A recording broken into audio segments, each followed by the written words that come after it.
আপোনাৰ জন্মলগ্ন তালিকাৰ সূৰ্যদেৱৰ স্থিতিৰ ফলত আপোনালোকে কেনেধৰণৰ ফলাফল লাভ কৰিব।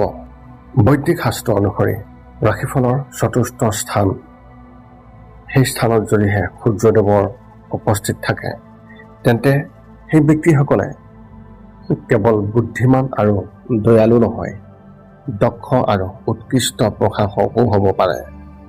তেওঁলোকৰ হাতত বিভিন্ন আয়ৰ উৎস থাকে।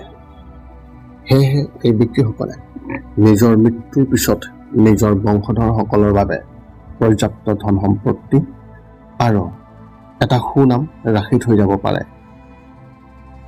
জ্যোতিষৰ মতে চতুৰ্থ স্থানক ভাই ভনীসকলৰ ঘৰ বুলি কোৱা হয়। ঘৰ আৰু পৰিয়ালৰ ভিতৰত থকা সুখৰ বাবে তাৎপৰ্যপূৰ্ণ বুলি গণ্য কৰা হয় আৰু এই ব্যক্তিসকলৰ মৌলিক প্ৰৱণতা আৰু প্ৰকৃতিক প্ৰতিফলিত কৰে। ই জীৱনৰ ক্ষেত্ৰসমূহ নিৰ্ণয় কৰাত সহায় কৰে, যিয়ে এজন ব্যক্তিক তেওঁলোকৰ সুখৰ সৈতে সংযোগ কৰে। এই ঘৰত ধন, ঘৰ, মাটি, পশুধন, স্থাৱৰ সম্পত্তি, বাহন আদিও অন্তৰ্ভুক্ত কৰা হৈছে। গতিকে চতুৰ্থ ঘৰত সূৰ্যদেৱৰ উপস্থিতিয়ে সেই ব্যক্তিজনৰ পৰিয়াল আৰু ঘৰুৱা বিষয়টো অতি বিশেষভাৱে প্ৰভাৱ পেলায়। এতিয়া আপোনালোকে জানিব পাৰিব যে এই চতুৰ্থ ঘৰত থকা সূৰ্যদেৱৰ স্থিতিৰ ফলত আপুনি কেনেধৰণৰ ফলাফল লাভ কৰিব, তাৰে সম্পূৰ্ণ বৰ্ণন বিতংভাৱে উল্লেখ কৰা হৈছে।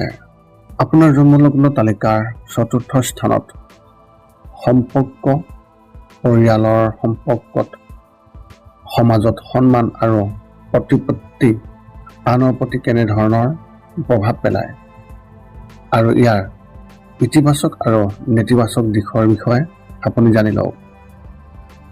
জ্যোতিষৰ পৰিসংখ্যা অনুসৰি জন্মলগ্ন তালিকাৰ চতুৰ্থ স্থান সূৰ্য গ্ৰহৰ উপস্থিতিৰ ফলত সেই ব্যক্তিসকল অতি মুকলি আৰু পৰিয়ালৰ প্ৰতি উৎসৰ্গিত। ঘৰুৱা কাম কাজৰ প্ৰতি তীব্ৰ আগ্ৰহ প্ৰকাশ কৰি পৰিয়ালৰ সকলো সদস্যৰ অতি ভালদৰে যত্ন লোৱা হয়। এই ব্যক্তিসকলেও নিজৰ পৰিয়ালৰ সুখ আৰু আনন্দৰ প্ৰতি যথেষ্ট গুৰুত্ব দিয়ে। সেয়েহে সেই ব্যক্তিসকলে সদায় চেষ্টা কৰে যাতে তেওঁলোকৰ পৰিয়ালৰ সদস্যসকলে কোনো ধৰণৰ সমস্যাৰ সন্মুখীন হ'ব নোৱাৰে। চতুৰ্থ স্থানত উপস্থিত থকা সূৰ্যদেৱৰ প্ৰভাৱৰ বাবে এই ব্যক্তিসকলে সদায় ডাঙৰ সপোন দেখাত বিশ্বাস কৰে আৰু তুচ্ছ বিষয়ৰ পৰা নিজকে আঁতৰাই ৰখাত অতি প্ৰৱণতা ৰাখিব পাৰে। তেওঁলোকে নিজৰ দৈনন্দিন কাম কাজৰ প্ৰতি শান্তিৰে চম্ভালিব পাৰে। তেওঁলোকে প্ৰথমে নিজৰ মৌলিক প্ৰয়োজনীয়তাক অগ্ৰাধিকাৰ দিয়ে যাতে পিছত আনৰ সহায় কৰিব পাৰে। এনে ব্যক্তি বয়সৰ লগে লগে যথেষ্ট ভাল হৈ পৰে। এতিয়া আপোনালোকে জানি লওক যে জ্যোতিষ শাস্ত্ৰৰ মতে সূৰ্যৰ অনুকূল প্ৰভাৱ নিশ্চয়কৈ থাকে, যাৰ ফলত তেওঁ ব্যক্তিসকলক চৌপাশৰ মানুহৰ মাজত অতি ভাল পোৱা কৰি তোলে। আৰু কেতিয়াবা যদি এই স্থানত সূৰ্যদেৱৰ স্থিতি অতি শুভ হয় তেন্তে সেই ব্যক্তিসকলৰ সহায়কাৰী স্বভাৱত বিশেষভাৱে সকলোৱে শলাগ ল'বলগীয়া হয় আৰু তেওঁলোকক সকলোৱে গ্ৰহণ কৰে। সেই ব্যক্তিসকল হয়তো বহু বেছি ৰাজহুৱা ব্যক্তি নহ'বও পাৰে, তথাপি তেওঁলোকে নিজৰ জীৱনৰ কিছুমান বিষয় অতি গুৰুত্ব কৰি তোলে। এতিয়া আপোনালোকে জানি লওক যে সূৰ্যদেৱৰ এই চতুৰ্থ স্থানত উপস্থিতিৰ ফলত আপুনি কেনেধৰণৰ নেতিবাচক ফলাফল লাভ কৰিব। ৰাশিফলৰ চতুৰ্থ স্থান সূৰ্যদেৱৰ উপস্থিতিৰ ফলত সেই ব্যক্তিসকলৰ বাবে এনেকুৱা সময়ো থাকে যেতিয়া সেই ব্যক্তিসকলে অত্যন্ত হতাশ, আশাহীন আৰু অশান্তি অনুভৱ কৰে। ফলস্বৰূপে তেওঁলোকে নিজৰ জীৱনৰ সকলো ভাল কাম পাহৰি যোৱাৰ প্ৰৱণতা থাকে। এনে সময়ত এই ব্যক্তিসকলৰ বাবে অতি কঠিন যেতিয়া তেওঁলোকে কোনো আশা দেখা নাপায়। এনে পৰিস্থিতিত জ্যোতিষৰ পৰামৰ্শ অনুসৰি তেওঁলোকে বিশ্বাস কৰিব লাগে যে এই সময়ো যদিহে পাৰ হয় আৰু অতি সোনকালে তেওঁলোকে নিজৰ বিপদ আৰু দুখ কষ্টৰ পৰা সকাহ পাব পাৰে। তদুপৰি এই ব্যক্তিসকলৰ পিতৃ মাতৃৰ প্ৰতি অত্যাধিক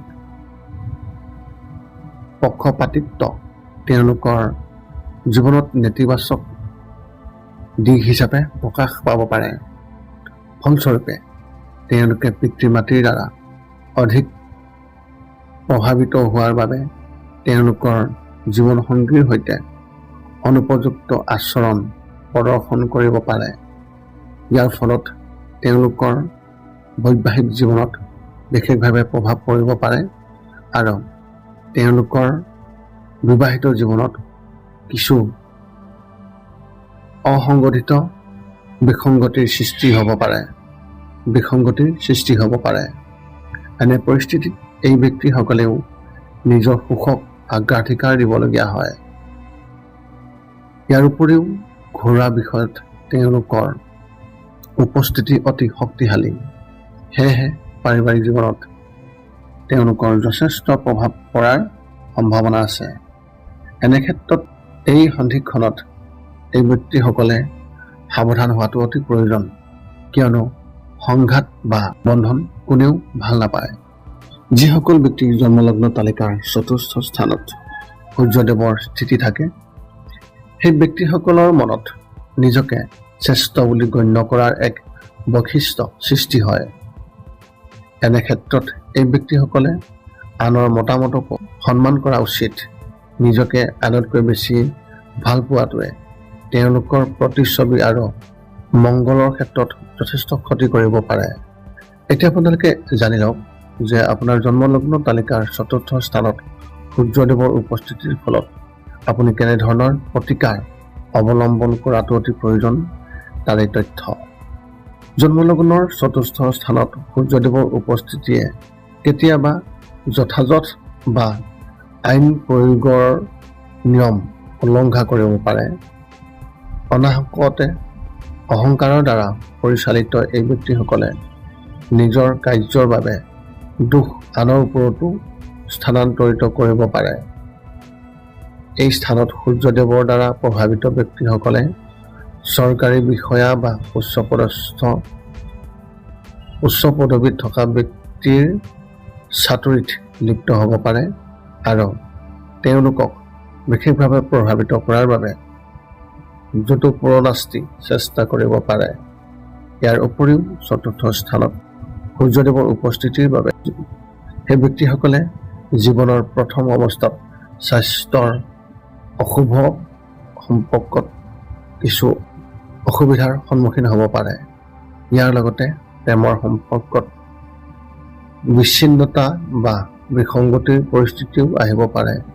কিন্তু 22 বছৰ বয়সৰ পিছত তেওঁলোকৰ ঘৰুৱা আৰু চাকৰি সম্পৰ্কীয় সমস্যা সমাধান হ'বলৈ আৰম্ভ কৰে। উপসংহাৰ হিচাপে আপুনি জানি লওক যে জন্মলগ্ন তালিকাৰ চতুৰ্থ স্থানত সূৰ্যদেৱৰ প্ৰভাৱত সেই ব্যক্তিসকল পৰিয়ালৰ সদস্য আৰু পৰিয়ালৰ সুখৰ সৈতে গভীৰভাৱে জড়িত। ঘনিষ্ঠ আৰু আপোনজনৰ ভাল যত্ন লোৱাটো অতি প্ৰয়োজন, কিন্তু তেওঁলোকে অত্যাধিক পক্ষপাতিত্ব আৰু আনৰ পৰা ওলোৱা যি মৰম, সেই মৰম তেওঁলোকে পৰিহাৰ কৰিব লাগে। য'ত তেওঁলোকৰ সহায়ৰ প্ৰকৃত প্ৰয়োজন হয়, তাত তেওঁলোকৰ উপস্থিতি আৰু সহায় উপযুক্ত। তদুপৰি বাহ্যিক কাৰকবোৰক অপেক্ষা কৰাটো তেওঁলোকৰ জীৱনটো জীয়াই থকাৰ বাবে এক ভাল উপায় বুলি প্ৰমাণিত হ'ব পাৰে। আৰু আপোনালোকে নিজৰ ভাৰসাম্য ৰক্ষা কৰি চলিবলৈ আপোনালোকে যিমান পাৰি চেষ্টা কৰক।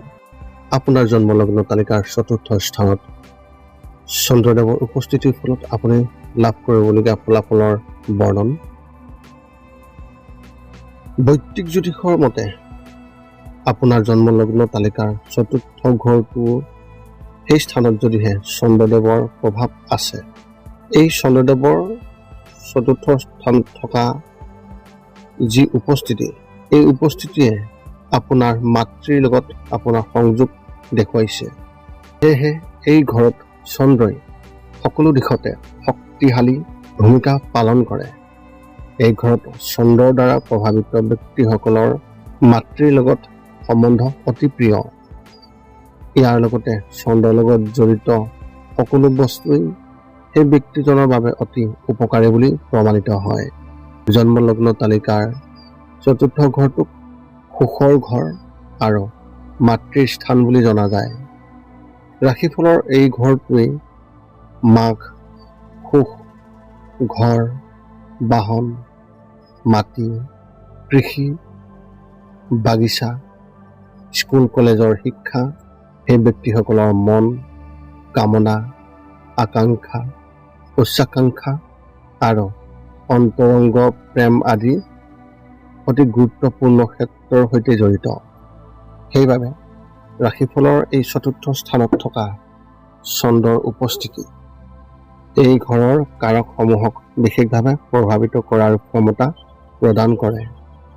ৰাশিফলৰ ৪ৰ্থ স্থানত চন্দ্ৰৰ উপস্থিতিয়ে উপযুক্ত সকলো কাৰকতে লাভ লোকচানৰ পৰিস্থিতি নিয়ন্ত্ৰণ বা পৰিৱৰ্তন কৰিবলৈ সক্ষম হয়।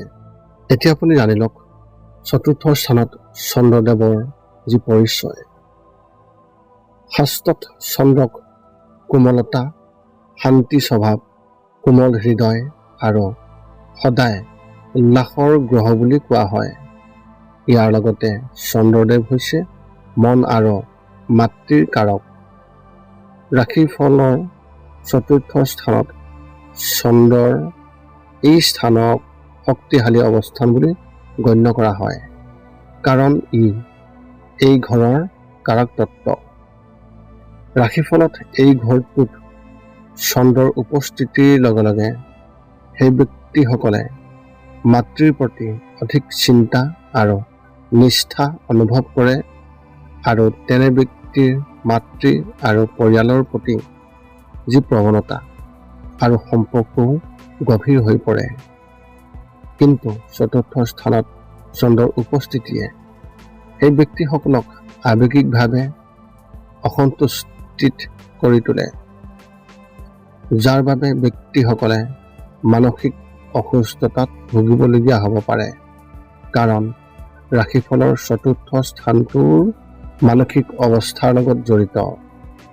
ৰাশিফলৰ এই ঘৰটোত চন্দ্ৰৰ উপস্থিতিয়ে জীৱনৰ অগ্ৰাধিকাৰ, পৰিয়াল, কৰ্ম আৰু বৃত্তিৰ প্ৰতি থকা মনোভাৱ, লক্ষ্য আৰু উচ্চাকাংক্ষা আদিৰ ক্ষেত্ৰতো কিছু ইতিবাচক আৰু নেতিবাচক ফলাফল দিব পাৰে। লগতে আপুনি এইটোও জানি লওক যে যিজন ব্যক্তিৰ জন্মলগ্ন তালিকাৰ ৪ৰ্থ স্থানত চন্দ্ৰদেৱৰ উপস্থিত থাকে, তেন্তে সেই ব্যক্তিজন মানসিকভাৱে অলপ অসুস্থতা দেখা যায় বা মানসিক অশান্তি তেওঁ লাভ কৰে। আৰু লগতে সেইখন ঘৰত কোনোবা নহয় কোনোবা এজন ব্যক্তি বা সকলোৰে মানসিকভাৱে কিছু সমস্যা থকা বা মানসিকভাৱে কিছু চিন্তা থকা দেখিবলৈ পোৱা যায়। আৰু সেই হেতুকে সেই ব্যক্তিজনৰো তেনে পৰিস্থিতি এটা থাকে। যেতিয়া চন্দ্ৰই কোনো ব্যক্তিসকলৰ জন্মলগ্ন তালিকাৰ ৪ৰ্থ স্থানত ট্ৰেনজিট কৰে, তেতিয়া ঘৰুৱা চিন্তাৰ প্ৰতি আগ্ৰহ গঢ় লৈ উঠে। ইয়াৰ লগতে নিজৰ বাবে স্থিৰতাৰ ভেটি স্থাপন আৰু গঢ়ি তোলাৰ ইচ্ছাও হয়তো অধিক হ'ব। ইয়াৰ দ্বাৰা সেই ব্যক্তিসকলক আৱেগিক আৰু শাৰীৰিক সুৰক্ষা আৰু স্থিতিশীলতাৰ ওপৰত গুৰুত্ব দিয়া হয়। আৰু দীৰ্ঘম্যাদী এষ্টেট ক্ৰয়ৰ প্ৰতিও আগ্ৰহ সৃষ্টি হ'ব পাৰে। সেই হেতুকে সেই ব্যক্তিসকলে অন্যান্য বিষয়ৰ লগতে বিত্ত আৰু ৰিয়েল ইষ্টেটৰ জগতখনৰ প্ৰতি আকৰ্ষিত হৈ প্ৰজন্মৰ সম্পদ আৰু স্থিতিশীলতাৰ লাভৰ উপায় সৃষ্টি কৰিব পাৰে। পৰিয়াল গঢ়ি তোলাত ভাৱনাও অধিক আকৰ্ষিত হোৱাৰ সম্ভাৱনা আছে। লগতে এনে ব্যক্তিসকলে ঘৰ এৰি যাবলৈ বাধ্য হ'ব পাৰে বা পৰিয়ালৰ কোনো সদস্যৰ লগত থাকিবলৈ দিয়া নহ'ব পাৰে। লগতে এনে ব্যক্তিসকল নিজাববীয়া ঘৰ গঢ়ি তোলা, নিজৰ পৰিয়ালৰ বাহন সদস্যৰ সৈতে সংযোগ স্থাপনৰ ধাৰণাটোৰ প্ৰতি অধিক অনুকূল। এনে ব্যক্তিসকলে নিজৰ দীৰ্ঘম্যাদী নিৰাপত্তাৰ লক্ষ্য মনত ৰাখি অধিক স্মাৰ্ট আৰু অধিক চিন্তাশীল পদক্ষেপ ল'বলৈ অতি প্ৰবলভাৱে দেখিবলৈ পোৱা যায়। ইয়াৰ উপৰিও এই সময়ত সেই ব্যক্তিসকলে নিজৰ বংশবৃক্ষৰ প্ৰতি আগ্ৰহ বৃদ্ধি পাব পাৰে আৰু হয়তো তেওঁলোকৰ বংশবৃক্ষৰ কিছুমান অংশ পৰ্যালোচনা কৰিব পাৰে, যিবোৰ তেওঁলোকৰ বাবে অতি গুৰুত্বপূৰ্ণ। এনে ব্যক্তিসকলে পুৰণি স্মৃতিৰ ওপৰত গুৰুত্ব দিব পাৰে আৰু শৈশৱৰ ইতিবাচক আৰু নেতিবাচক এই দুয়োটা স্মৃতিৰ দ্বাৰা প্ৰত্যক্ষ আৰু পৰোক্ষভাৱে প্ৰভাৱিত হ'ব পাৰে। আৰু এনে ব্যক্তিসকলে তেওঁলোকৰ নিজৰ জন্মস্থান সলনি কৰে, নতুবা তেওঁলোকৰ পিতৃ মাতৃয়ে তেওঁলোকৰ পুৰণি স্থান ত্যাগ কৰিছিল আৰু তেওঁলোকে নতুন ঠাইত বসতি স্থাপন কৰিছিল, বা সেই ব্যক্তিজনেও তেনে এটা পৰিস্থিতি আনিব পাৰে। জন্মলগ্ন তালিকাৰ ৪ৰ্থ স্থানত থকা চন্দ্ৰই সেই ব্যক্তিসকলক পৰিয়াল আৰু ঘৰুৱা বিষয়ৰ সৈতে পৰিচয় দিবলৈ অতি শক্তি আৰু শক্তিশালী মনোভাৱ লাভ কৰে। এনে ব্যক্তিসকলে পৃথিৱীত ঘটি থকা বাহ্যিক অসুবিধা আৰু বিপদৰ সন্মুখীন হোৱাৰ পৰা নিজকে যিমান পাৰি দূৰত্ব ৰাখিবলৈ চেষ্টা কৰে।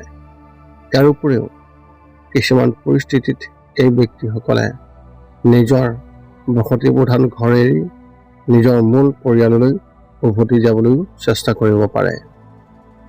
যিসকল লোকে নিজৰ জন্মলগ্ন তালিকাৰ ৪ৰ্থ স্থানত চন্দ্ৰদেৱৰ উপস্থিতি দেখিবলৈ পায়, সেই ব্যক্তিসকলে নিজৰ ঘৰ বাসস্থানক আশ্ৰয় হিচাপে লয়।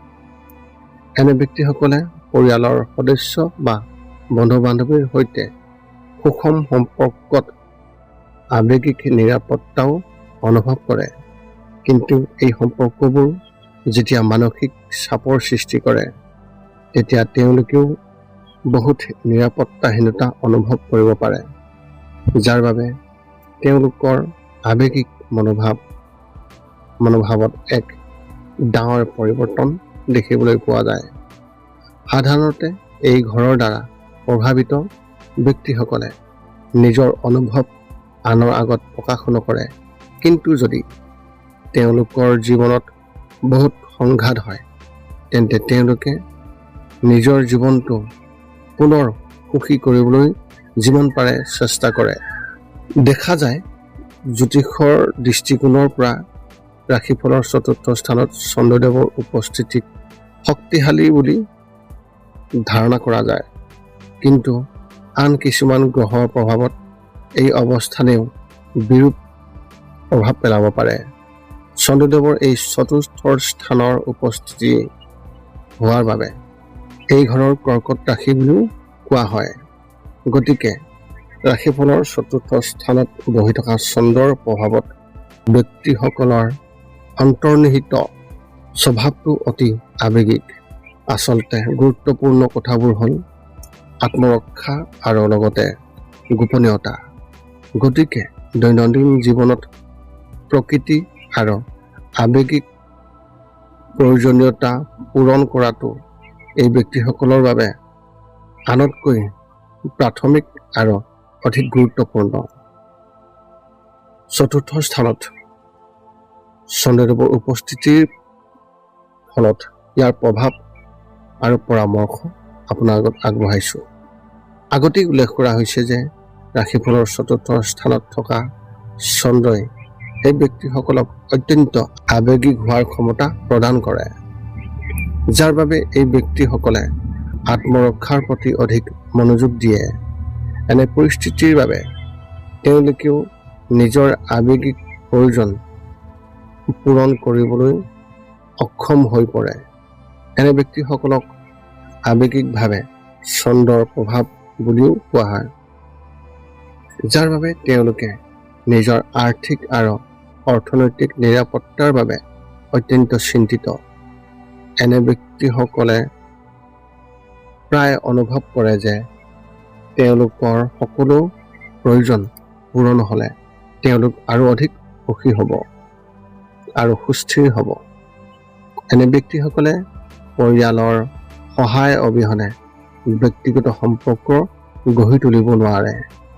এনে ব্যক্তিসকলে জ্যোতিষৰ পৰামৰ্শ অনুসৰি নিজৰ লক্ষ্যক অধিক ব্যৱহাৰিক আৰু বাস্তৱসন্মত কৰি তোলাৰ প্ৰয়োজন। ইয়াৰ লগতে এই ব্যক্তিসকলেও দীৰ্ঘদিন ধৰি সুস্থিৰ হৈ থাকিবলৈ আৰু নিজৰ পৰিকল্পনাক বাস্তৱতা প্ৰদান কৰিবলৈ গুৰুত্ব সহকাৰে অনুসৰণ কৰিবলৈ চেষ্টা কৰা উচিত। এওঁলোকে কেইটামান বিশেষ কাম কৰাৰ পৰা বিৰত থাকিব লাগে, তাৰে কিছু তথ্য। এই ব্যক্তিসকলে যিসকল ব্যক্তিৰ জন্মলগ্ন তালিকাৰ চতুৰ্থ স্থানত চন্দ্ৰদেৱৰ উপস্থিতি থাকে, তেওঁলোকে কোনকেইটা কাম কৰিব নালাগে আপুনি জানি লওক। সৰ্বপ্ৰথম হ'ল গাখীৰেৰে উৎপাদন হোৱা যি সামগ্ৰী আৰু গাখীৰ বিক্ৰী কৰি জীৱনত লাভালাভ কৰিলে আয় আৰু জীৱনৰ মানসিক শান্তিৰ ওপৰত অতি বিৰূপ প্ৰভাৱ পৰিব। গতিকে এই কামবোৰ তেওঁলোকে কৰিব নালাগে। দ্বিতীয়তে হৈছে ব্যভিচাৰ আৰু আনৰ লগত অৰ্থনৈতিক সম্পৰ্ক সেই ব্যক্তিজনৰ সুনাম আৰু আৰ্থিক বিষয়ৰ বাবে অতি ক্ষতিকাৰক হ'ব। গতিকে ইয়াৰ পৰা আঁতৰি থকাটো অতি প্ৰয়োজন। ৩ নম্বৰতে হৈছে যিকোনো শুভ বা নতুন কাম আৰম্ভ কৰাৰ আগতে ঘৰত গাখীৰেৰে ভৰা এটা কলহ বা পাত্ৰ ৰাখিব পাৰিলে তেওঁলোকৰ সুফল পোৱা দেখিবলৈ পোৱা যায়। এতিয়া আপুনি জানি লওক আপোনাৰ জন্মলগ্ন তালিকাৰ চতুৰ্থ স্থানত চন্দ্ৰদেৱৰ উপস্থিতিৰ ফলত আপুনি আপোনাৰ কেৰিয়াৰৰ ওপৰত কেনেধৰণৰ প্ৰভাৱ পাব। বৈদিক জ্যোতিষৰ গণিতত কোৱা হৈছে যে যিজন ব্যক্তিৰ জন্মলগ্ন তালিকাৰ চতুৰ্থ স্থানত চন্দ্ৰদেৱৰ উপস্থিতি আছে, এনে ব্যক্তিসকলে চৰকাৰত মন্ত্ৰী পদ বা চৰকাৰী চাকৰি পাব। য'ত মন্ত্ৰীৰ পদ বা চাকৰিৰ যি অৱস্থান, ইয়াৰ ওপৰত নিৰ্ভৰ কৰিব পাৰিব। ইয়াৰ লগতে এনে ব্যক্তিসকলে স্বভাৱতে দয়ালু, দাতব্য আৰু আৱেগিক। আমি এইটোও ক'ব পাৰোঁ যে এই ব্যক্তিসকলৰ মাজত আত্মবিশ্বাস আৰু সন্তুষ্টিৰ কিছু অতিৰিক্ততা আছে। আপুনি জানি লওক আপোনাৰ জন্মলগ্ন তালিকাৰ চতুৰ্থ স্থানত চন্দ্ৰদেৱৰ উপস্থিতিৰ ফলত এই চন্দ্ৰদেৱৰ যি সপ্তম দৃষ্টি, তাৰ ফলত আপুনি কেনেধৰণৰ ফলাফল লাভ কৰিব। আপোনাৰ জন্মলগ্ন তালিকাৰ চতুৰ্থ স্থানত চন্দ্ৰদেৱৰ উপস্থিতিয়ে সেই চন্দ্ৰদেৱৰ সপ্তম দৃষ্টি আপোনাৰ জন্মলগ্ন তালিকাৰ দশম স্থানত পৰে। গতিকে জ্যোতিষত দশম স্থানত চন্দ্ৰৰ এই দিশটোৰ প্ৰভাৱৰ বাবে সেই ব্যক্তিসকলে পানীৰ ব্যৱসায় অৰ্থাৎ পানীৰ সম্পৰ্কীয় যি কাম, সেই কামবোৰ কৰি সুবিধা লাভ কৰিব পাৰে। চতুৰ্থ স্থানত ইয়াৰ বন্ধুত্বপূৰ্ণ ৰাশিৰ যি প্ৰভাৱ, সেই প্ৰভাৱ যদিহে থাকে, ইয়াৰ ফলাফলৰ বিষয়ে জানি লওক। যদি আপোনাৰ জন্মলগ্ন তালিকাৰ ৪ৰ্থ স্থানত চন্দ্ৰৰ উপস্থিতি থাকে, এই চন্দ্ৰক নিজৰ বন্ধুত্বপূৰ্ণ ৰাশিৰ যি স্থান তাত থকা যায়, তেন্তে এই ব্যক্তিসকলে মাটি আৰু বাহনৰ পৰা অধিক সুখ লাভ কৰে। এতিয়া আপুনি জানি লওক যে আপোনাৰ শত্ৰু ৰাশিৰ ওপৰত এই ৪ৰ্থ স্থানত থকা চন্দ্ৰৰ যি প্ৰভাৱ, চন্দ্ৰক ৰাশিফলৰ ৪ৰ্থ স্থানত উপস্থিত থকা যদিহে দেখিবলৈ পোৱা যায় আপোনাৰ জন্মলগ্ন তালিকাত, তেন্তে আপুনি জানি লওক যে আপুনি কেতিয়াও মানসিক শান্তি নাপাব। লগতে মাতৃৰ ফালৰ পৰা সুখৰ অভাৱ হ'ব। মাটি আৰু ঘৰৰ পৰাও কোনো লাভ নহ'ব। চন্দ্ৰৰ নিজা ৰাশিত উচ্চ আৰু নিম্ন ৰাশিত ৰাশিফলৰ ৪ৰ্থ স্থানৰ যি প্ৰভাৱ, চন্দ্ৰ যদিহে নিজৰ ৰাশিত থাকে তেন্তে সেয়া হৈছে কৰ্কট ৰাশি। তেন্তে সেই ব্যক্তিসকলৰ মাজত চতুৰতা বহুত থাকিব। এনে ব্যক্তিসকলৰ মাতৃয়ে দীৰ্ঘায়ু জীৱন যাপন লাভ কৰে। চন্দ্ৰক উচ্চ ৰাশিত বৃষ ৰাশি ৪ৰ্থ স্থানত যদিহে এই উপস্থিতি থাকে, তেন্তে সেই ব্যক্তিজনে আৰামদায়ক অট্টালিকা বা ঘৰ, সেই ঘৰত তেওঁ থাকিব পাৰে আৰু মাকৰ প্ৰতি তেওঁৰ বিৰোধিতা, মৰম আৰু মোহ থাকিব। এই ব্যক্তিসকলকো বহু বাহনৰ মালিক বুলি ক'ব পাৰি। জন্মলগ্ন তালিকাৰ ৪ৰ্থ স্থানত সৰ্বনিম্ন ৰাশি বৃশ্চিক ৰাশি যদিহে উপস্থিত থাকে চন্দ্ৰদেৱৰ লগত, এনে ব্যক্তিসকলৰ মাতৃৰ কিছু অসুবিধা হ'ব পাৰে আৰু ঘৰ বাহনৰ আৰাম নাপাব। ইয়াৰ লগতে এনে ব্যক্তিয়ে মানসিক অস্থিৰতা অনুভৱ কৰে। আপোনাৰ জন্মলগ্ন তালিকাৰ ৪ৰ্থ স্থানত চন্দ্ৰদেৱৰ যি ফলাফল তাৰ বিষয়ে জানি লওক। জ্যোতিষৰ মতে ৪ৰ্থ স্থানত যদি চন্দ্ৰদেৱ বৃষ ৰাশিত থাকে, তেন্তে তেনে ব্যক্তিয়ে শহুৰেকৰ পৰা ধন লাভ কৰে। লগতে তেনে ব্যক্তিৰ সৌভাগ্যও বিয়াৰ পিছতহে বৃদ্ধি পায়। যদি চন্দ্ৰদেৱ মেষ, সিংহ, ধনু ৰাশিত থাকে, তেন্তে তেনে ব্যক্তিয়ে পূৰ্বপুৰুষৰ সম্পত্তিৰ সুখ নাপাব বা কিবা কাৰণত এৰিব লগা হ'ব পাৰে। যিমান পাব লাগে সিমান নাপাব। কিন্তু যদি কোনো ব্যক্তিয়ে নিজৰ শক্তিৰে ধন উপাৰ্জন কৰে, তেন্তে তেনে ব্যক্তিয়ে পূৰ্বপুৰুষৰ সম্পত্তিৰ প্ৰতি লোভ হোৱা উচিত নহয়। মুঠৰ ওপৰত যদি তেওঁ পায় তেন্তে ঠিকেই আছে, নহ'লে ভাল। এই কথা ভাবি এই ব্যক্তিসকলে পৰিয়ালৰ সৈতে সৌহাৰ্দ্য বজাই ৰাখিবলৈ চেষ্টা কৰা উচিত। উপসংহাৰ হিচাপে আপুনি জানি লওক, সামগ্ৰিকভাৱে আমি ক'ব পাৰোঁ যে ৰাশিফলৰ ৪ৰ্থ স্থানত চন্দ্ৰদেৱৰ উপস্থিতিয়ে সেই ব্যক্তিসকলক পৰিয়াল আৰু আত্মীয়ৰ প্ৰতি অধিক আৱেগিক মোহ থকাৰ ইংগিত দিয়ে। কিন্তু এই ব্যক্তিসকলে যদি পৰিয়ালৰ প্ৰতি থকা আৱেগ হ্ৰাস কৰিবলৈ চেষ্টা কৰে, তেন্তে তেওঁলোকে অধিক সুবিধা লাভ কৰিব পাৰে।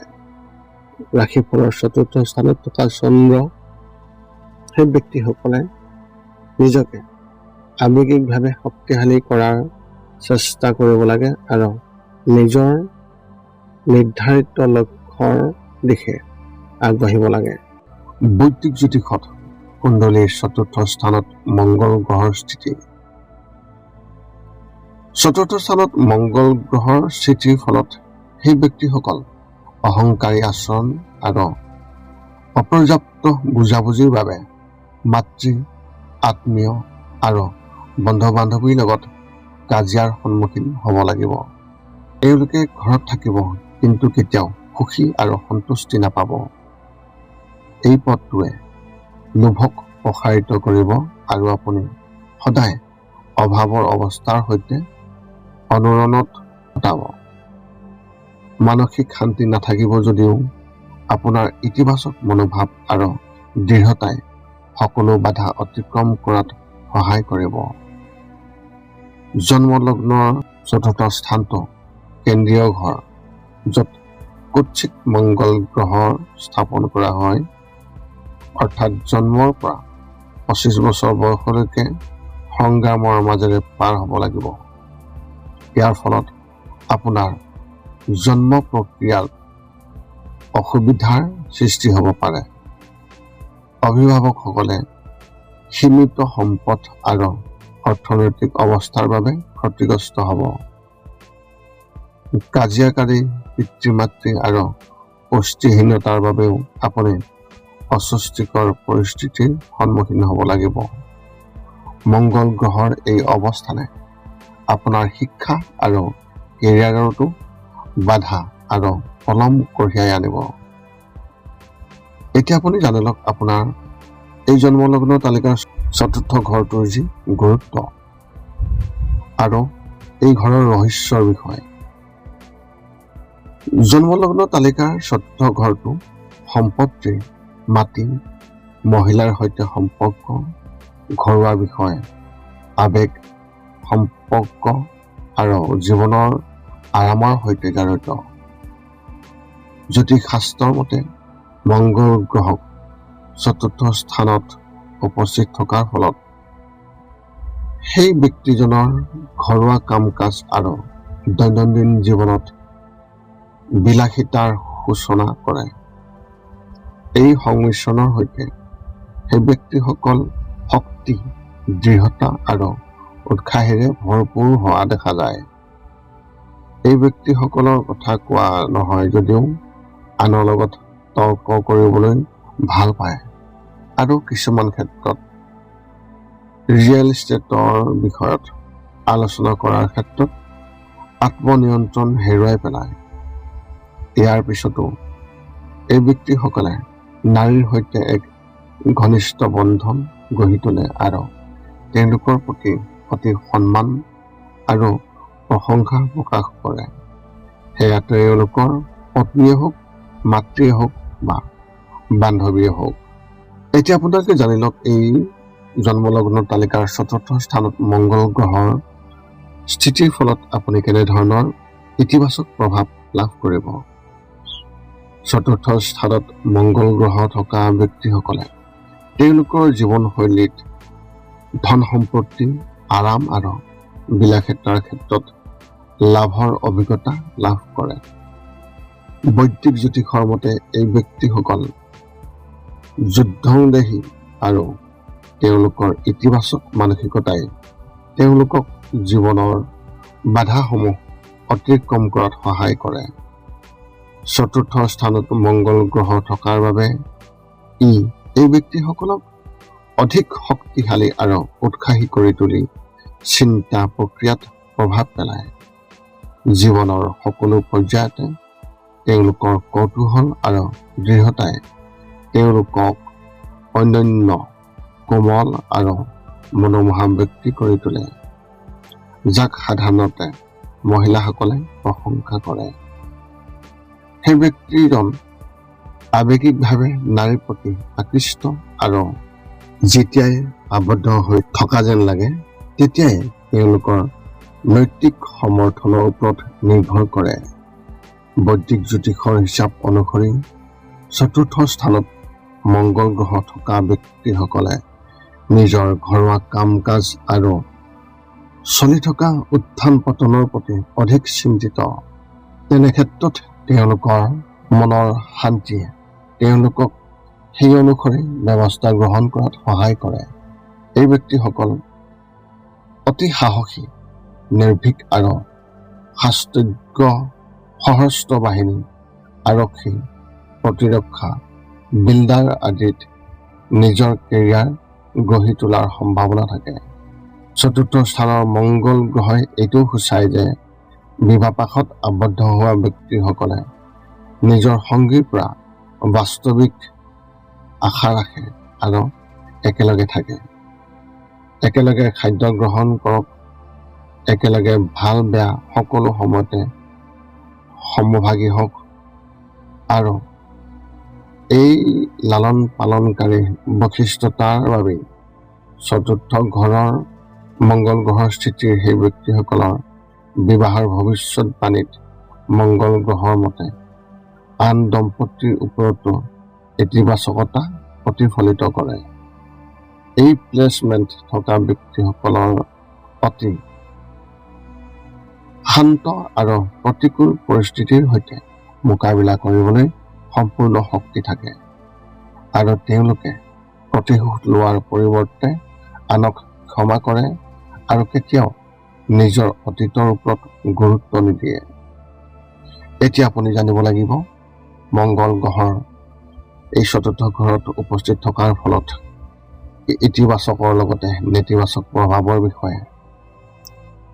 চতুৰ্থ স্থানত মংগল গ্ৰহৰ কুপ্ৰভাৱৰ ফলত অবাঞ্ছিত কামনা, আক্ৰমণাত্মকতা, হিংসিনীয়তা, পৰ্যাপ্ত জ্ঞানৰ অভাৱৰ সৃষ্টি কৰে। কেতিয়াবা অহংকাৰী আচৰণ আৰু অপৰ্যাপ্ত বুজাবুজিৰ বাবে আনৰ লগত সম্পৰ্কত বাধা আহিব পাৰে। এই ব্যক্তিসকল পৰিস্থিতিৰ লগত খাপ খুৱাব নোৱাৰে আৰু কেতিয়াবা তেওঁলোকে নিজৰ আৰামৰ জনৰ বাহিৰৰ বুলি অনুভৱ কৰিলে গালিগালাজ কৰে। ক্ৰোধৰ ওপৰত তেওঁলোকৰ নিয়ন্ত্ৰণ নাথাকে আৰু কিছুমান ক্ষেত্ৰত এই মংগল গ্ৰহৰ যদিহে দুৰ্বল হয় তেন্তে সম্পৰ্কত কাজিয়াৰ সৃষ্টি হ'ব পাৰে। মানসিক চাপ আৰু উদ্বেগেই তেওঁলোকৰ পতনৰ মূল কাৰণ।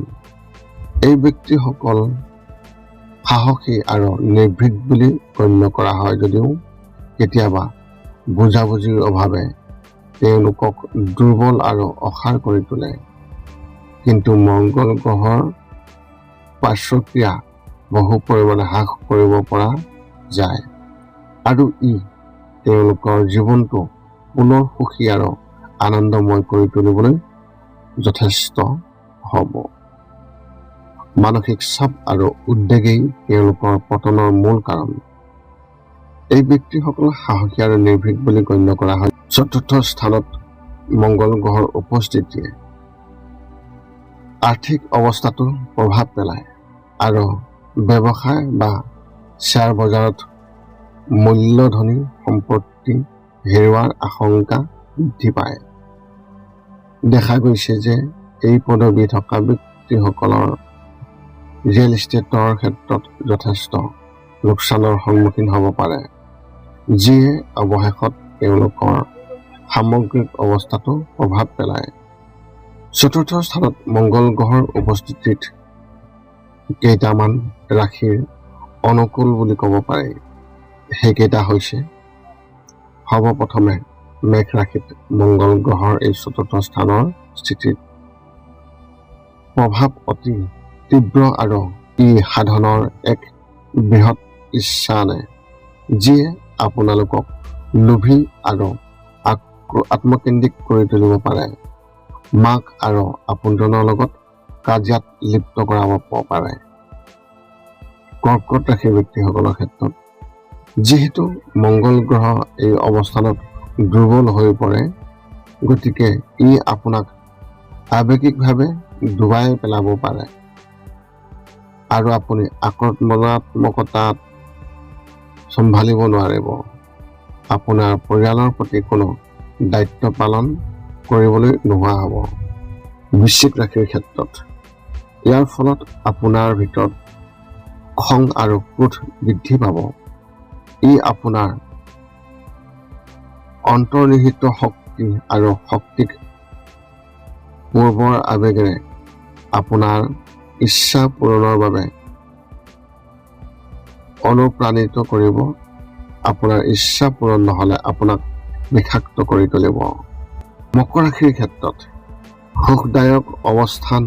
ই আপোনাৰ আন কাকো অশান্তি নিদিয়াকৈ আপোনাৰ বাসস্থান, যিয়ে আপোনাক আত্মকেন্দ্ৰিক কৰি তুলিব পাৰে। আপুনি আপোনাৰ সুখৰ বাবে কাম কৰিব, কিন্তু ভিতৰৰ পৰা সন্তুষ্ট নহ'ব। আভ্যন্তৰীণ সংঘাত কেতিয়াও শেষ নহ'ব। এতিয়া আপুনি জানি লওক আপোনাৰ জন্ম লগ্ন তালিকাৰ ৪ৰ্থ স্থানত মংগল গ্ৰহৰ স্থিতিৰ ফলত প্ৰেম সম্পৰ্কৰ ওপৰত কেনেধৰণৰ প্ৰভাৱ পৰিব। জ্যোতিষ শাস্ত্ৰৰ হিচাপ অনুসৰি ৰাশিফলৰ ৪ৰ্থ স্থানত মংগল গ্ৰহৰ প্ৰভাৱত সেই ব্যক্তিসকলে প্ৰাৰম্ভিক কালত স্কুল বা কলেজত ভালদৰে প্ৰেম জীৱন লাভ কৰিব, কিন্তু তাৰ পিছত প্ৰেম জীৱনত সমস্যাৰ সৃষ্টি হ'ব। বুজাবুজি আৰু যত্নৰে প্ৰেম জীৱনৰ স্থিৰতা উপভোগী কৰিবলৈ প্ৰেম জীৱনৰ ওপৰত অলপ বেছি কাম কৰা উচিত। আপোনাৰ অত্যাধিক আৱেগিক স্বভাৱৰ বাবে আপোনাৰ কিছু অসুবিধা হ'ব। ইয়াৰ বাবে ইয়াক অতিক্ৰম কৰিবলৈ প্ৰেম বিবাহ জ্যোতিষৰ সহায়ত অতি প্ৰয়োজন, যিটো সমস্যাৰ সঠিক সমাধান আৰু প্ৰতিকাৰৰ দ্বাৰা সহজেই সম্ভৱ। এতিয়া আপুনি জানি লওক এই মংগল গ্ৰহৰ স্থিতিৰ ফলত বৈবাহিক জীৱনৰ ওপৰত ইয়াৰ কেনেধৰণৰ প্ৰভাৱ পৰিব। জন্ম লগ্ন তালিকাৰ ৪ৰ্থ স্থানত মংগল গ্ৰহই সুস্থিৰ বৈবাহিক জীৱন দিয়ে। যদিও আপোনাৰ বৈবাহিক জীৱনত বয়সৰ লগত জড়িত সমস্যা থাকিব আৰু ইয়াক সহজে অতিক্ৰম কৰিব পৰা যাব। জ্যোতিষত জন্ম তাৰিখ অনুসৰি বিবাহৰ ভৱিষ্যতবাণী অনুসৰি ৪ৰ্থ ঘৰত সঠিক বুজাবুজি আৰু সমৰ্থন থকা সংগী পাব, কিন্তু মাত্ৰ তেওঁলোকক বুজিব লাগিব আৰু তেওঁলোকক জীৱনত সহায় কৰি সুস্থিৰ বৈবাহিক জীৱনৰ বাবে শান্তি আৰু ইতিবাচকতাৰে উপভোগ কৰিব লাগিব। এতিয়া আপুনি জানি লওক আপোনাৰ জন্ম লগ্ন তালিকাৰ ৪ৰ্থ স্থানত মংগল গ্ৰহৰ স্থিতিৰ ফলত আপুনি কেৰিয়াৰৰ ওপৰত কেনেধৰণৰ প্ৰভাৱ লাভ কৰিব। জন্ম লগ্ন তালিকাৰ ৪ৰ্থ স্থানত মংগল গ্ৰহে আপোনাক জীৱনত এক ডাঙৰ কেৰিয়াৰ দিব। আপুনি কঠোৰ পৰিশ্ৰমী আৰু আপোনাৰ কামৰ প্ৰতি নিষ্ঠাৱান হ'ব আৰু ইয়াৰ দ্বাৰা আপোনাৰ কেৰিয়াৰৰ বৃদ্ধিত বহুখিনি সহায় হ'ব। আপুনি সমস্যাত পৰিব পাৰে কাৰণ আপুনি বিচৰা ফলাফলত পলম হ'ব পাৰে, যিয়ে আপোনাক পেছাদাৰী জীৱনত হতাশ কৰি তুলিব পাৰে। কেৰিয়াৰৰ ৰিপৰ্ট জ্যোতিষৰ মতে আপোনাৰ কৰ্মজীৱন ভাল হ'ব, কাৰণ কিছুমান কথা থাকিব পাৰে যিয়ে আপোনাক অসুবিধাৰ সৃষ্টি কৰিব, কিন্তু ধৈৰ্য আৰু ইতিবাচকতাৰে ইয়াক সহজে অতিক্ৰম কৰিব পাৰিব। এতিয়া আপুনি জানি লওক আপোনাৰ জন্ম লগ্ন তালিকাৰ ৪ৰ্থ স্থানৰ উপস্থিতিৰ ফলত ব্যক্তিত্বৰ ওপৰত কেনেধৰণৰ ইয়াৰ প্ৰভাৱ। ৰাশিফলৰ ৪ৰ্থ স্থানত মংগল গ্ৰহৰ উপস্থিতিয়ে সেই ব্যক্তিসকলক আৱেগিক আৰু উচ্চ ব্যক্তিত্ব প্ৰদান কৰে। সৰুৰে পৰা সংবেদনশীল আৰু সকলো দায়িত্ব নিজৰ ওপৰত লয়। এইটো তেওঁলোকৰ ব্যক্তিত্বৰ বাবে ভাল কথা হ'ব পাৰে, কিন্তু কেতিয়াবা ই তেওঁলোকক জীৱনত কঠিন সময় দিব, য'ত তেওঁলোকে নিজৰ বাবে হেঁচা আৰু মানসিক চাপ অনুভৱ কৰিব। ব্যক্তিগত ভৱিষ্যতবাণী এই অনুসৰি পাৰিবাৰিক আৰু ব্যক্তিগত জীৱনৰ পৰিস্থিতিৰ সৈতে মোকাবিলা কৰিবলৈ সময় উলিয়াব। এতিয়া আপুনি জানি লওক এই মংগল গ্ৰহৰ স্থিতিৰ ফলত ৰাশি আৰু নক্ষত্ৰত কেনেধৰণৰ প্ৰভাৱ পেলায়। ৪ৰ্থ স্থানত মংগল গ্ৰহ থকা ব্যক্তিসকলৰ নিজৰ ঘৰুৱা কাম কাজ আৰু চলি থকা উত্থান পতনৰ প্ৰতি অধিক চিন্তিত। এনে পৰিস্থিতিত তেওঁলোকৰ মনত শান্তিৰে সঠিক সিদ্ধান্ত লোৱাত সহায় কৰে আৰু কঠোৰ পৰিশ্ৰম কৰাত ধৈৰ্য গঢ়ি তোলে। এই ব্যক্তিসকল সাহসী, নিৰ্ভীক আৰু সশস্ত্ৰ বাহিনী, আৰক্ষী, প্ৰতিৰক্ষা, বিল্ডাৰ আদিত নিজৰ কেৰিয়াৰ গঢ়ি তোলাৰ সম্ভাৱনা থাকে। বিবাহপাশত আবদ্ধ হোৱা ব্যক্তিসকল সংগীৰ পৰা বাস্তৱিক আশা থাকে আৰু তেওঁলোকে একেলগে থাকে, একেলগে খায় আৰু একেলগে ভাল বেয়া সকলো সময় সন্মুখীন হয় আৰু আনৰ দম্পতিৰ ওপৰতো ইতিবাচক প্ৰভাৱ পেলায়, যিটো মংগল গ্ৰহৰ ৪ৰ্থ ঘৰত বিবাহৰ ভৱিষ্যতবাণী অনুসৰি। ৪ৰ্থ স্থানত মংগল গ্ৰহ থকাৰ ফলত সেই ব্যক্তিসকলৰ জীৱনত শক্তি আৰু দুৰ্বলতা, ইতিবাচক আৰু নেতিবাচক দুয়োটা দিশ থাকে। তেওঁলোকৰ সৌভাগ্য বহু উত্থান পতনৰ মাজেৰে পাৰ হৈ যায়। ৪ৰ্থ স্থানত থকা মংগল গ্ৰহই তেওঁলোকক সাহসী, বুদ্ধিমান, দ্ৰুত বুদ্ধি সম্পন্ন, দ্ৰুত শিকিব পৰা আৰু শক্তিশালী কৰি তোলে। কিন্তু একে সময়তে ই তেওঁলোকক চুটি স্বভাৱ, আক্ৰমণাত্মক আৰু কেতিয়াবা এলেহুৱা বা আত্মধ্বংসীও কৰি তোলে। ৰাশিফলত মংগল গ্ৰহৰ এই অৱস্থান থকা ব্যক্তিসকলে জ্যোতিষৰ পৰামৰ্শ দিয়া হৈছে যাতে আপুনি পত্নী আৰু মাতৃৰ সৈতে কথা পাতি থাকোঁতে দয়ালুভাৱে কথা ক'ব লাগে আৰু কেতিয়াও নিয়ন্ত্ৰণ হেৰুৱাব নালাগে, কিয়নো তেওঁলোকে সেই ব্যক্তিসকলক সফলতাত গুৰুত্বপূৰ্ণ ভূমিকা পালন কৰে। এতিয়া আপুনি জানি লওক ৪ৰ্থ স্থানত মংগল গ্ৰহৰ স্থিতিৰ ফলত আপুনি কেনেধৰণৰ প্ৰতিকাৰ অৱলম্বন কৰিব। ১ নম্বৰত হৈছে দৈনিক হনুমান চালিচা জপ কৰক। ২ নম্বৰত হৈছে মংগলবাৰে পৰিষ্কাৰ ৰঙা আৰু হালধীয়া ৰঙৰ কাপোৰ পৰিধান কৰি বিবাহিত জীৱন পালন কৰক। ৩ নম্বৰ হৈছে আঙুঠি হিচাপে ৰক্তপ্ৰবাল ধাৰণ কৰিব। কুণ্ডলীত অশুভ মংগল গ্ৰহৰ প্ৰতিকাৰ এনেধৰণৰ। ১ নম্বৰ হৈছে কোনো মন্দিৰ বা যিকোনো ধৰ্মীয় স্থানত মিঠাই বিতৰণ কৰক। ৰূপৰ বৰ্গক্ষেত্ৰৰ টুকুৰা এটা লগত ৰাখিব। ৩ নম্বৰ হৈছে ৰাতিপুৱা প্ৰথমে মৌ সেৱন কৰক। ৪ নম্বৰ হৈছে বান্দৰক খোৱালে মংগল গ্ৰহ নেতিবাচক বা অশুভ প্ৰভাৱ নাইকিয়া কৰাত আন এক উপায়। ৫ নম্বৰ হৈছে বন্ধু বান্ধৱী আৰু আত্মীয় স্বজনক উপহাৰ দিব তামৰ বাচন। উপসংহাৰ হিচাপে ৪ৰ্থ স্থানত মংগল গ্ৰহৰ দ্বাৰা আক্ৰান্ত ব্যক্তিসকলে তেওঁলোকৰ জীৱনত শক্তি আৰু দুৰ্বল দুয়োটা দিশ আনে। ই তেওঁলোকক সাহসী, নিৰ্ভীক আৰু শক্তিশালী কৰি তোলে, যদিও একে সময়তে ই তেওঁলোকক চুটি স্বভাৱ, আক্ৰমণাত্মক আৰু আত্মধ্বংসী কৰি তোলে। এনে স্থিতি থকা ব্যক্তিসকলৰ পত্নী আৰু মাতৃৰ সৈতে কথা পাতি থাকোঁতে দয়ালুভাৱে কথা পাতিবলৈ পৰামৰ্শ দিয়া হয় আৰু কেতিয়াও নিয়ন্ত্ৰণ হেৰুৱাব নালাগে, কাৰণ এই ব্যক্তিসকলৰ সফলতাৰ আঁৰত তেওঁলোকৰ গুৰুত্বপূৰ্ণ ভূমিকা অতি প্ৰবল। ৪ৰ্থ স্থানত বুধদেৱৰ স্থিতিৰ ফলত আপুনি কেনেধৰণৰ ফলাফল লাভ কৰিব। জন্ম তালিকাত ৪ৰ্থ স্থান মাতৃৰ স্থান। এই ঘৰত বুধৰ উপস্থিতিয়ে সেই ব্যক্তিজনক তেওঁৰ সকলো আকাংক্ষিত ফলাফল আৰু সফলতা বিশেষভাৱে প্ৰদান কৰে।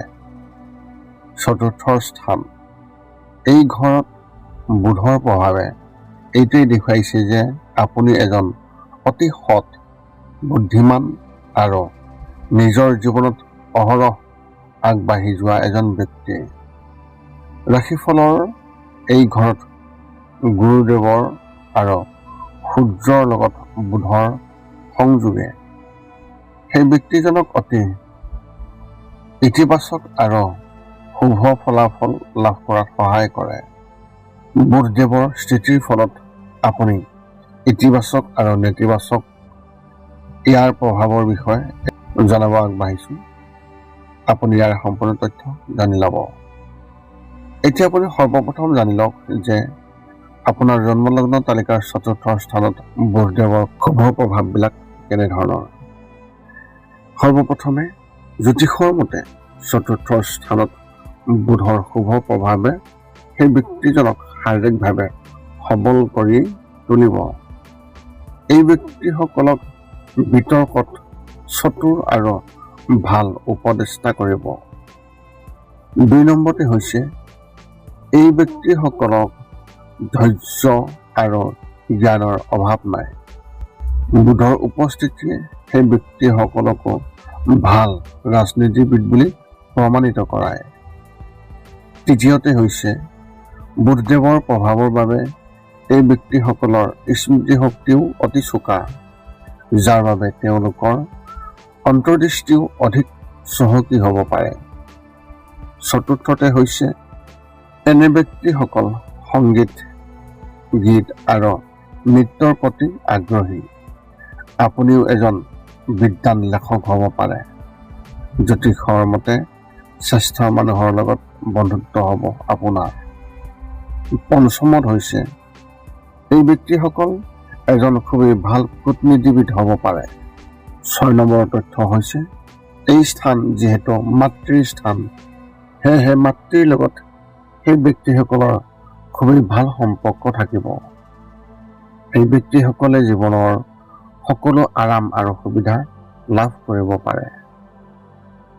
7 নম্বৰ তথ্যটো হৈছে বুধক শুভ গ্ৰহ বুলি গণ্য কৰা হয়, সেয়েহে চতুৰ্থ স্থানত বুধদেৱৰ শুভ প্ৰভাৱৰ বাবে এই ব্যক্তিসকলে আৰম্ভ কৰা কাম সকলোতে সফল হোৱাটো নিশ্চিত। তেওঁলোকে জীৱনত বাহনৰ সুখ পায়। এনে ব্যক্তিসকলে গণিতৰ খুবেই ভাল জ্ঞান লাভ কৰে। এতিয়া আপুনি জানি লওক আপোনাৰ জন্মলগ্ন তালিকাৰ চতুৰ্থ স্থানত বুধদেৱৰ স্থিতিৰ ফলত অশুভ প্ৰভাৱ কেনেধৰণৰ হ'ব।